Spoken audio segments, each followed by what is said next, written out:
কে কে কে বন্ধুরা মহাশিবরাত্রি করছো, সকলকে মহাশিবরাত্রির অনেক অনেক শুভেচ্ছা ভালোবাসা।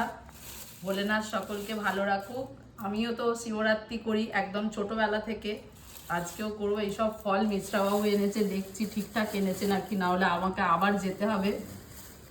তো বললো তো ওই আকন্দ এনেছে, কিন্তু কাঁটা ফুল ফল এর মধ্যে আছে। আচ্ছা, এর মধ্যে একটা কাঁটা দুটো দুটো করে নিতে, একটা বেল ঠিক আছে, বেলটা ছোট, বেলটা ভালো ঠিক আছে, কিন্তু ফল কই? একটা ফুল ফুল হয়, ধুঁদ্র ফুল, এটা ধুঁদ্র ফল বলে।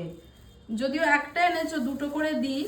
আর এই পাতলা পাতলা এইগুলো বাতিও তো এরকম সরু সরু বাতি, এক প্যাকেট বাতি কিনে নিলে 30 টাকা। আমার কাছে বাতি আছে, এই সরু বাতিগুলো দেবো বাতি না। নিলাম না, ও দিয়ে দিয়েছে এমনি। তো ওই কলকে নিয়েছে, কলকেটটাও বেচে ভালোভাবে নিতে হয়।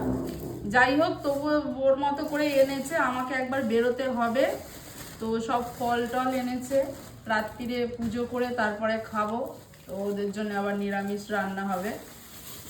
আর এইসব সবজি, ফল, আলু, এই যাবতীয় আছে। আজকে শিবরাত্রি আছে বন্ধুরা। তো কে কে শিবরাত্রি করো অবশ্যই আমাকে কমেন্টে জানাবে। চলো।